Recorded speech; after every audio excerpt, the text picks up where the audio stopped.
Hello and welcome back to Stern Chats, a podcast that explores the untold stories of the NYU Stern community. My name is Peter Egziabher, and my co-host for this episode is Maya Navon. Today's episode is an interview with Stern alumna Doris Daif. Doris is the head of global loyalty marketing at Nike. In that role, she is responsible for global consumer and member marketing, inclusive of all physical and digital Nike channels and consumer touchpoints. She was previously Nike's head of member growth after serving as a senior vice president of customer data strategy and marketing at the NBA. Before entering the world of sports and apparel, Doris spent over a decade at American Express, where she rose to become the head of American Express Digital. She joins us today to share her experiences and insights. Doris, welcome to Stern Chats.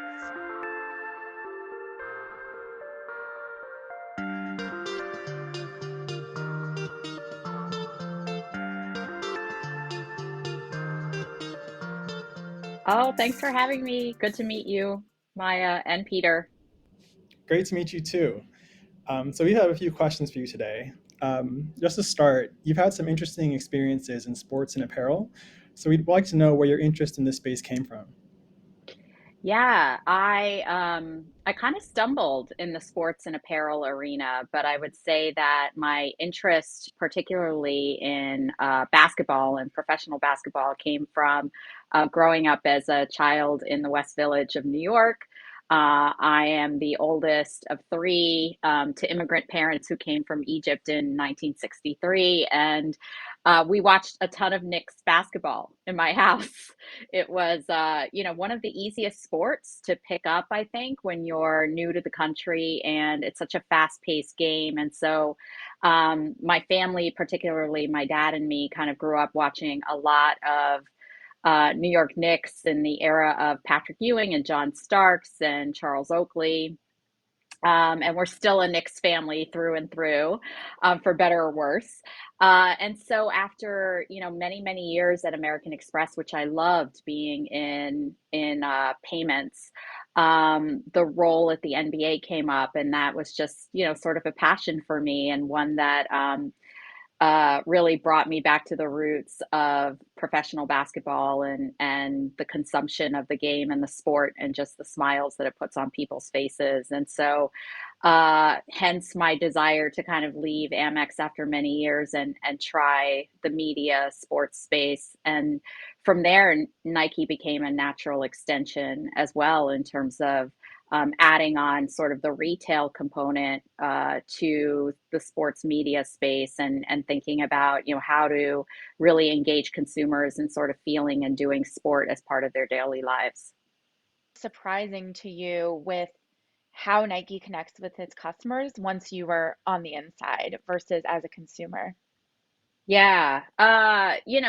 Honestly, I mean, I feel like Nike is such a beloved brand around the world, no matter who you talk to about the brand, just the instant smile that it puts on people's faces. And I think that comes from, incredible product, but it also comes from incredible storytelling. And for me, what I didn't say to Peter is that I was actually a pretty sedentary child. I was not sort of like active in doing sports myself. I was somewhat of a couch potato.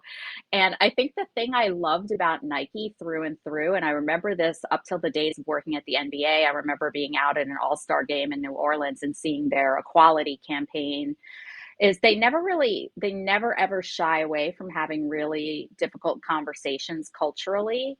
And they're just a brand that I feel like really embodies everything to do with diversity and inclusion. And for me, growing up and kind of always feeling like I looked different than the norm in sort of the Americana, that really appealed to me. And I still feel that way on the inside of the brand, in terms of we're trying to really move from, this place of having this amazing advertising in the last 50 years of this brand history, and really figuring out how do we then take it to a place of one to one, right? And how do we build a direct to consumer relationship? But really, the tenets of how to get consumers to feel sport and to do sport and how to be inclusionary about it is something that I feel like still hits home and is still very much true about the brand.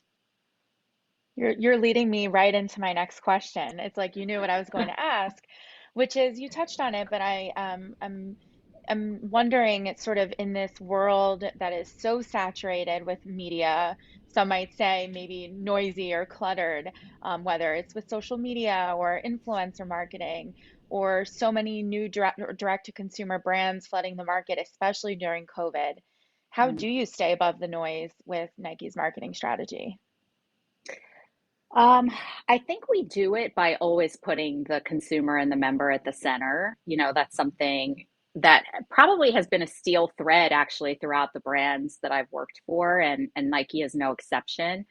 I think the notion of getting consumers to and members to feel something with Nike is something that we care so deeply and passionately about. And COVID was an incredible example, right? All of a sudden, our fleet of kind of physical stores shut down.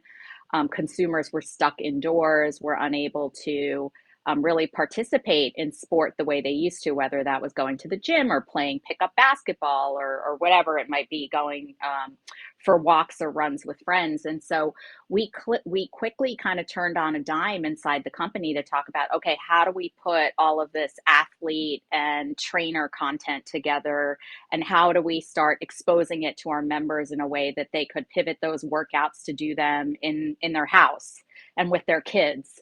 And that was like a magnificent body of work. I feel like we took all over the world, including into South Korea and Japan and China, through, long bouts of really being in lockdown. And that was just one example, I think, of how we were really able to pivot, and meet consumers where they are, and try to help them really get through it, both mentally and physically, with what they could do with Nike to actually do sport. Um, and I think that has served us well in terms of just, getting members to stay loyal with us, and wanting to come back and kind of again be able to feel and do with the brand. Yeah, absolutely. I'm wanting to pivot a little bit more into sort of what you work on and what you do. Walk me through a sort of Mhm. typical, but I know it's probably not typical day, in your shoes, in your job and in your current role at Nike. Yeah, so I mean, I feel like I have the best job in the world, but basically, I'm in a newly created organization at Nike focused on consumer marketing transformation. And basically, my role, if you think about, earlier you were talking about the retail business, and for those who are in retail, there is, a seasonal hustle and an offense that happens every 13 weeks throughout the year, right? Whether you're talking about holiday or spring or summer, there's always kind of the next set of product releases and kind of programming and brand execution.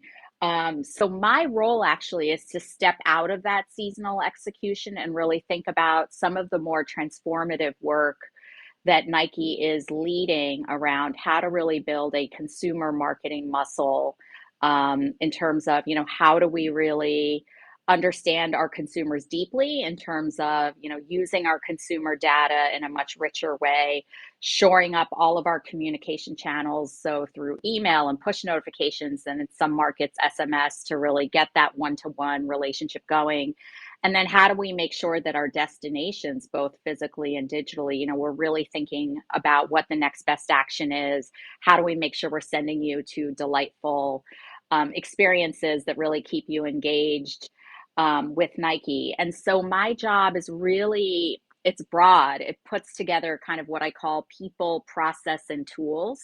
So a big focus on, digital and technology and data, but really putting that together in a way that's not just about, software or the engineering components, but how do we make sure that our marketers and our operators are ready to use those tools, to consume them, to put them in practice inside their everyday life. And so we spend a lot of time thinking about, how do we experiment, using different channels? How do we think about some of the end-to-end journeys that we want to take a consumer on? How do we truly hold out, a population so we can read whether consumers are responding to, a test versus a control? And then based on those learnings, how do we then, sort of propagate the next version of how each season our offense gets better and better. So I would say I'm equally focused on, ultimately we're all focused on making sure that the consumers and members feel and do with Nike, but I also feel very strongly that I think about the marketer, the operator on a day-to-day basis. And those are, folks who are sitting inside our various geographies, inside some of our key cities like Milan and Tokyo and New York and Los Angeles, and really thinking about how do they program the marketing offense for the consumer? And my job is to really kind of harden that offense for them in terms of giving them, modern capabilities and, perspectives and process and training. It sounds like you have a lot on your plate, to say the least. It's I think fun. Peter is going to ask you a little bit more about sort of the journey to get there. Peter. Yeah, thanks to the overview. It really helps to understand your work at Nike. But just to take a step back to your time at the NBA. So before you joined Nike, you were the senior vice president of customer data strategy and marketing at the NBA. I'm personally interested because I interned at the National Basketball Players Association when I was in law school. So Oh my on the player gosh. side, Oh, but that's interested amazing, in legal. Peter. Yeah, it was a great experience. But I didn't work on data like you did. So I'm wondering how Yeah. you leverage data to gain insights into the league's fan base and make decisions. Yeah, so this actually surprised me quite a bit coming from American Express and even before Amex, I kind of started my career and some of my early internships with consumer packaged goods in data specifically and market research and using qual and quant methods to really understand what makes consumers tick and how to think about their explicit preferences and their implicit preferences and how they shop. And at American Express, I mean, consumer data, and having that direct to consumer relationship was everything. And so it was really powerful. You can imagine that every time a consumer swipes their American Express card, right? It's like the richness of the information there and how you use it to deepen engagement, deepen the relationship. So I guess I say all that because data and the passion for, consumer data has always been in like my heart and soul. Like it's how I start everything, how I think about everything. And at the NBA, I would say it was an amazing opportunity because it was complete white sheet of paper. So the NBA hadn't contemplated too much at the league office related to consumer data. The teams, obviously, there's 30 NBA teams, right, including the Trailblazers and the Golden State Warriors, et cetera, who absolutely obsess data in their local market because they use it, obviously, for season ticket holders and to sell tickets into the arena. But if you think about it, the league was sitting on so many more consumer touch points, from NBA.com to the NBA app to League Pass. So people who are consuming the game virtually, right?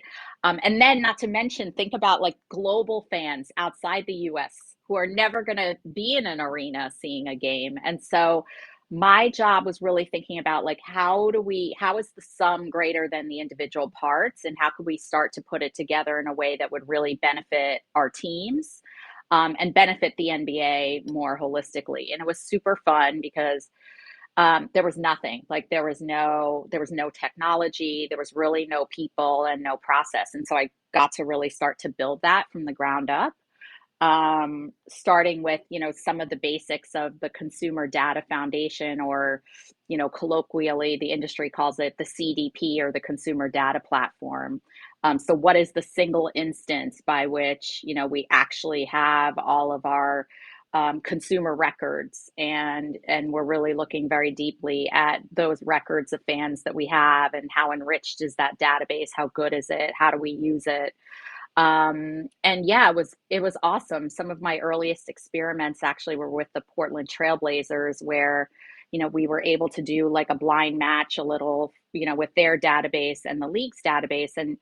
And it was so eye-opening because we found that actually there was very little overlap, meaning that the league office was sitting on a lot of incremental fans of the Portland Trailblazers that the Trailblazers didn't know about because they're not sort of in the local, Portland DMA. And so there began kind of really a program that I think has been built out over time to sort of solidify that integration, start using it for, consumer relationship management, and really thinking about all of the ways from merchandising to ticket sales to content consumption, all of the various ways that fans around the world want to integrate with the NBA. How could we really use this data to make that experience richer and richer?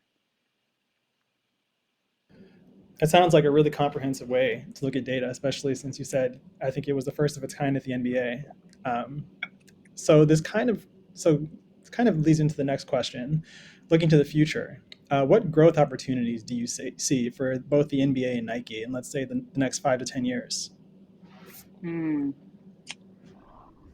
It sounds cliche because I know we say it every year, but like this notion of consumer control and consumer wanting what they want, when they want, how they want it, that continues to absolutely astound me, right? And that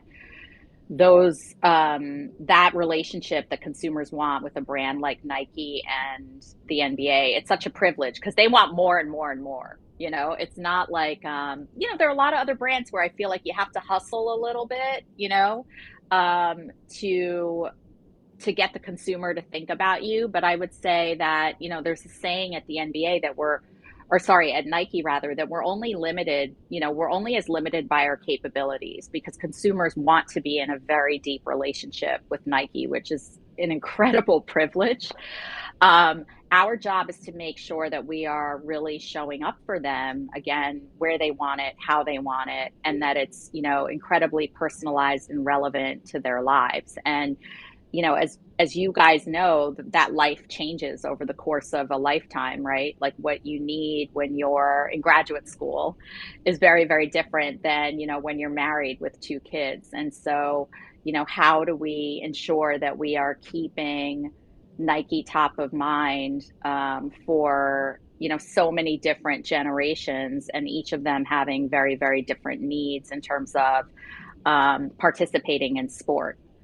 And so we think about that a lot, and that means really, being available in different platforms than perhaps you used to be when the ecosystems were so much more kind of contained and kind of offline. It also means for us, really exploiting this physical fleet of doors that we have around the world. Coming out of COVID, to Maya's question, like people are starved for some return to humanity and people to people interaction, which I love. There's so much magic in that.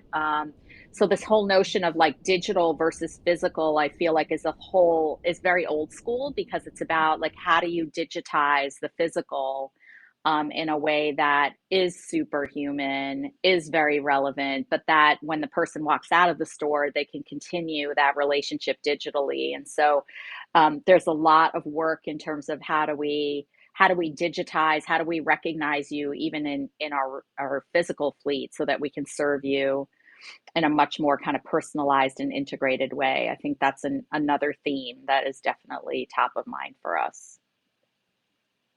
I'm going a little And rogue here.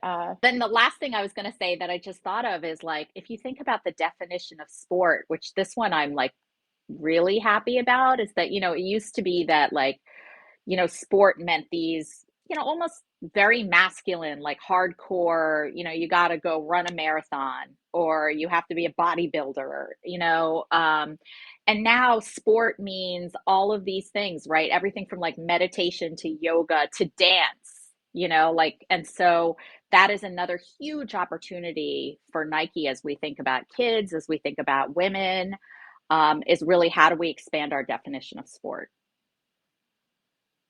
It all sounds so amazing, and I feel like there's so many things to consider looking at the years ahead, and all the opportunities. As you said, it's such a great position to be in, where your consumers, you are top of mind for your consumers. Um, I'm wondering something you can share. I'm sure a lot of things are very top secret, but something that's really exciting you these days that you're working on or that's coming up ahead, in particular. Yeah, I mean, I think for me, just going back to my remit specifically, it's been incredibly fun sort of watching us turn on new technology and capabilities, but then really having the people and process integrated. Like I said, the operators ready to catch a lot of this new ways of working. And as I mentioned to Peter, like we do everything so that we're really testing and measuring, qualitatively and quantitatively. And for me, like seeing the juice of consumers responding, we're starting to see a lot of incremental engagement and incremental demand as a result of our efforts. And so that's been incredibly fun. For me, the speed to market and actually watching how consumers react to the change has been one of the most exciting parts of our journey. I think the other one is, we've had some really amazing sport moments in the last year, whether that's, Serena retiring or, LeBron hitting the all-time record for points and just again being able to turn on that one-to-one interaction with our members and celebrate those moments and connect them to those athletes is a very special thing. Amazing. So just shifting gears back to a few more personal questions about you and your career. The sports and sports apparel industries have historically and in a lot of areas still been dominated by men. How have you navigated these dynamics and ensured that your voice has been heard and that you've been in the right rooms? Oh my God, it's a very topical question. I think I'm still working on that, to tell you the truth. But I'm determined. I'm determined around it. I definitely feel those dynamics. I hadn't thought so much about whether it's the industry or, as you get more senior in your career, sadly, you do feel like there's less and less women. And frankly, less diversity. And that's something that I think about a ton. Um, in terms of what I do about it, I think one thing that I'm extremely passionate about is just bringing up those sort of behind me and with me. So I have a lot of really magnificent people that I've worked with at Amex who then followed me to the NBA and now at Nike, same thing. And so getting to work with people that you have a history with that you really want to groom and take an investment in and sort of watch what they can do has been exciting. So for me, I've gotten to build this team from scratch, which you don't get to do often in your career. But what that meant is I thought very, very hard about diversity, whether that was race, gender, definitions of marketing. So back to our earlier conversation, consumer data is so core to marketing, right? But it was still very sort of nascent to us. So bringing in a lot of net new skill sets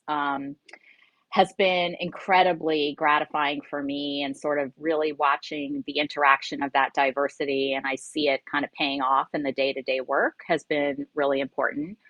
I think the other thing personally is just, continuing to get comfortable in my own skin, which is something that I think, to a certain extent, I still struggle with. Like there's a certain element of wanting to fit into a culture and making sure the culture doesn't reject you. But at the same time, the older you get and the platform that you have, it's very important that you are changing culture too.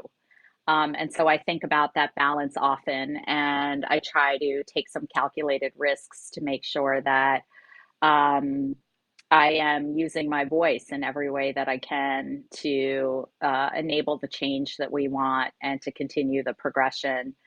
And, I'd say the last thing is just drawing on, great women and people of color that I've worked for in the past, and sort of watching how they handle situations or sort of asking and seeking advice on, when they felt like they weren't at the table or in the room. But I think it's something that the more we give voice to and the more we talk about, the more things change. Definitely. Yeah, such an important topic, and something that's not talked about enough. So thanks for sharing your experience. If you could take a step back, you mentioned kind of how diversity was probably better at the more junior levels. If you could go back to your MBA education, um, Maya and I are both graduating in a couple of months. So we're wondering how your MBA education contributed to your career and what has set you up for success in your career. Mm. So I did my Stern MBA part-time actually. And I was at Colgate Palmolive when I started, and I was with American Express when I finished.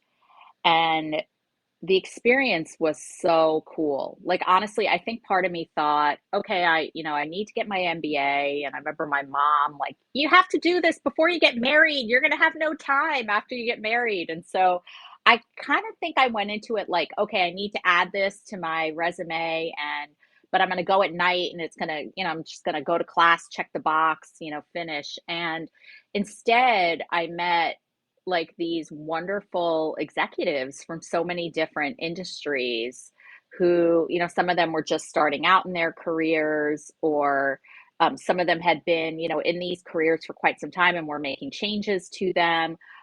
Or they were, really invested in what they were doing, but wanted this MBA to sort of like round them out or add to their experience. And so I had the most magnificent experience, and I met so many wonderful colleagues, despite it being part time and at night.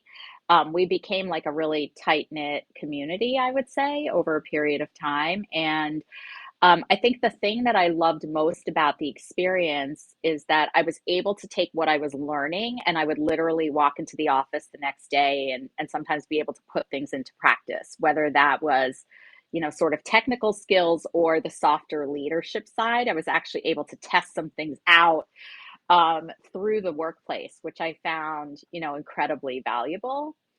Um, and, when I look back on my time, for me, I had a marketing undergrad degree. And so I felt really strongly going to Stern that I wanted to, continue my passion for marketing, but I also really wanted to lean into finance and really understand the financial components of a lot of the work that I was doing on a day in day out basis. And so I leaned into the finance program as well and was able to really marry those things up, which I hadn't really thought about, but like I am definitely an art science person. Like I'm equally data and quant, but I love sort of the artistic creative side of things too. And I think that, I think the MBA for me, like really honed in on both of those things. So we have a lot of people that would see your career as the dream career, both at Stern and beyond, I'm sure. What advice do you have for students who are interested in pursuing a career like yours? There's this, I think the two adages that come to mind, which are both a bit eye rolling, is, one is the whole marathon, not a sprint. And the other one is that your career is not linear. And both of those are, a bit stale in terms of being said, but they're also, frankly, incredibly true. So, for me, I took a lot of risks, at American Express as an example. It was very much of a marketing company. And I started my career in marketing, but then I took a couple of really wayward moves, one into consumer operations and customer care, which is basically where people, call voice response or speak to, a representative. And at the time that I made that move, I think people were like, this is not good for your career, like, oh, this is where people retire, not somebody young who's ambitious. And I did that very clearly because I really believed in the leadership that had moved into that group. I wanted to be really close to the consumer, back to my passion. I wanted to understand that last mile interaction. And it was a time of transformation. And I'll tell you, that job has stayed with me. Like I will forever be a different marketer for having had that experience. But it's not one that like is a traditional one, I would say, for some people who are sort of like, okay, what's the next phase up sort of thing. But that kind of led to a lot of great experience. And it was the first time I was able to apply technology to what a representative would see in terms of the last mile with the consumer and how they could have a much more meaningful interaction, so I was able to work on taking them from like these terrible green screens to actually like meaningful information on a consumer's mood and their inquiry and their profile.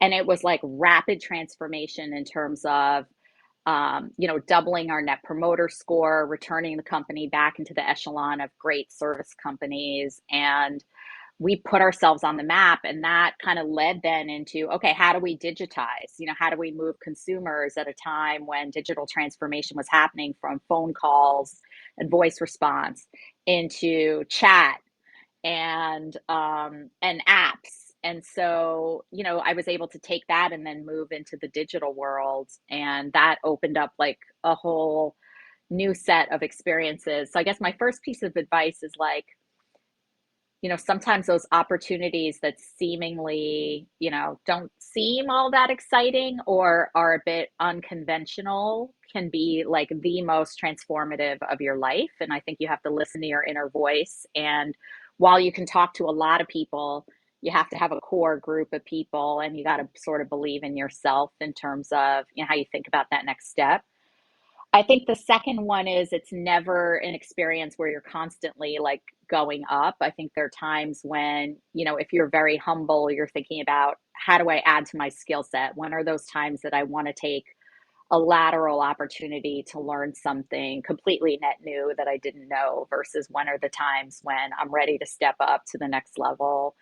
Um, a title is not everything. It kind of wears off after a week or two. So I would say, be careful what you wish for, um, is the second thing. And the third thing is just, spend a lot of time really getting specific about what you're good at and what you love, and equally and probably more important, what you don't.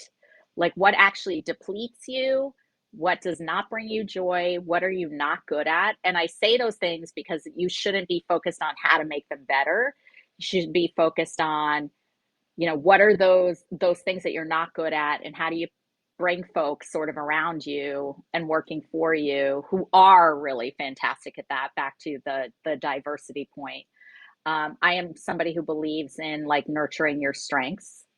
And sort of everybody has them, but it's a matter of, can you be really honest about what those strengths are and how you're going to hone them over time and get better and better versus, trying to adjust your weaknesses, which I think is sometimes a fool's errand. I love that. I need that advice. I'm definitely going to take it. Yeah, I think we all do. We have one final question that's a little, I guess it's somewhat related to the way your career has evolved. So you've mentioned using data a few times. Data's seems like it's all the rage in the economy and the media. Here at Stern, there are several data classes now. I'm guessing more so than there used to be. But Mm, as you rise in the ranks, what data skills do you still find yourself using now that you're a senior executive?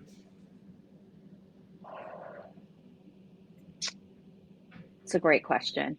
Um, I think that for me, um, and I'm still a little bit, I do think this is part of my strength, is that I can sort of look at the top line KPIs of the company, from a demand and a revenue perspective, and understand the trends at that level. But I'm equally versed at kind of going deep into what are those leading indicators and KPIs and performance indicators.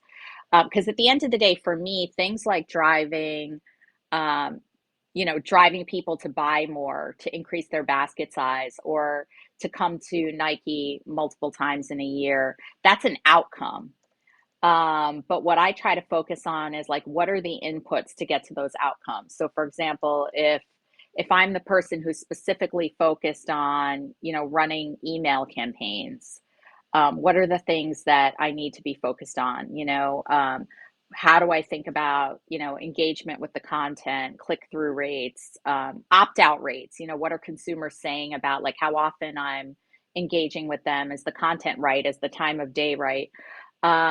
So for me, it's really about honing in on like some of those KPIs and really making sure that I'm embedding them inside the organization in a way that it is such a cross-functional offense at Nike, Peter. Like when they say cross-functional, it's like an understatement. So it is very, very important that people understand how those key performance indicators actually ladder up into the outcomes of the company. So I spend a lot of time actually making sure that our ultimate KPIs, consumer engagement, consumer demand, those are the ones that we all share. And then we've got different roles to play, if that makes sense, that have different KPIs associated with them that ladder up into those outcomes. And some of them we don't know, right? Some of them we have to hypothesize and kind of test our way into. But I spend a lot of time actually thinking about the one level deeper around what are what is the thread that you need to string between your people to make sure that, again, we are kind of handing off the baton as if we're in a relay. We cross the line together when we're in front of the consumer.